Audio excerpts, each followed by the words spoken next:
जब नया साल आया तो जम्मू कश्मीर के डीजीपी दिलबाग सिंह ने बीते साल का पूरा लेखा जोखा जनता के आगे रखा।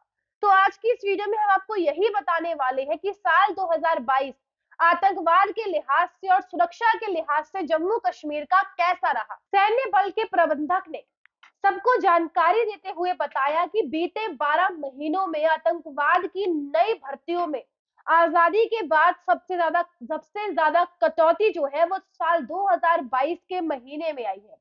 उसके बाद दिलबाग सिंह ने बताया कि 2023 पुलिस के लिए मिशन जीरो टेरर के रूप में देखा जाएगा। अब उनका लक्ष्य है कि 2023 में जीरो टेरर बचे जम्मू कश्मीर में। इसके बाद उन्होंने बताया कि यह आजादी के बाद पहला साल है जब घाटी के जो आम लड़के हैं, जो यूथ है, नौजवान है, जिन्हें बहला फुसलाकर आतंकवादी संगठनों में शामिल किया जाता है, उसमें सबसे ज्यादा कटौती आई है।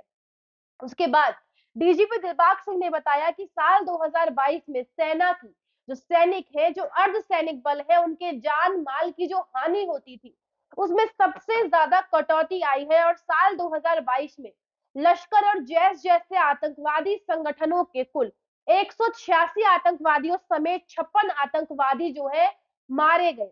इसी के साथ साथ 4 से 5 आतंकवादियों से बने 146 संगठनों का खात्मा कर दिया गया।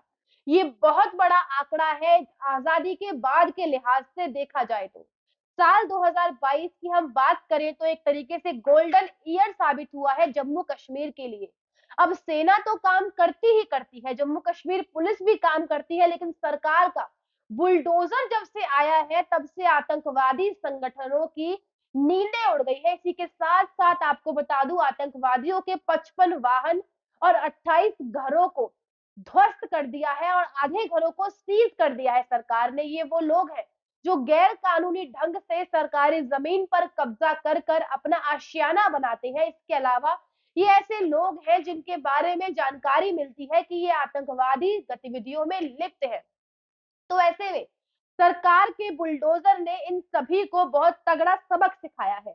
साल 2022 में 100 नए आतंकवादियों ने जन्म लिया, जो कि साल 2021 के आंकड़ों से 37% कम है। इससे आप अंदाजा लगा सकते हैं कि नई भर्तियों में कितनी गिरावट आई है। इसी के साथ साथ 17 आतंकवादियों को गिरफ्तार कर लिया गया, 18 आतंकवादी जो है उनकी तलाश है।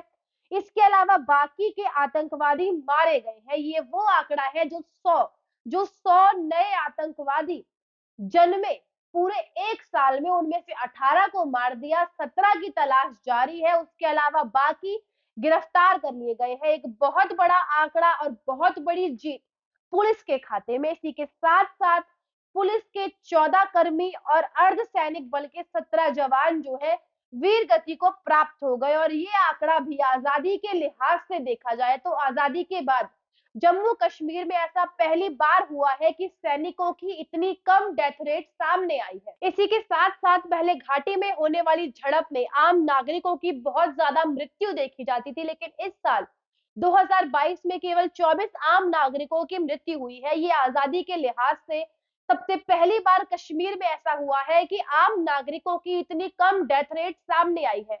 इसके अलावा आपको बता दूं, सरकार के द्वारा, जम्मू कश्मीर पुलिस के द्वारा इन आतंकवादी संगठनों के कई बड़े बड़े हथियार भी लिप्त हुए हैं। इनकी संख्या हजारों में है। इसी के साथ साथ मैं आपको बता दूं, इसमें 150 के करीब AK-47 राइफल्स है, पिस्टल है और बड़े बड़े बॉम्ब भी शामिल हैं, जो एक क्षेत्र को तबाह करने के लिए काफी है।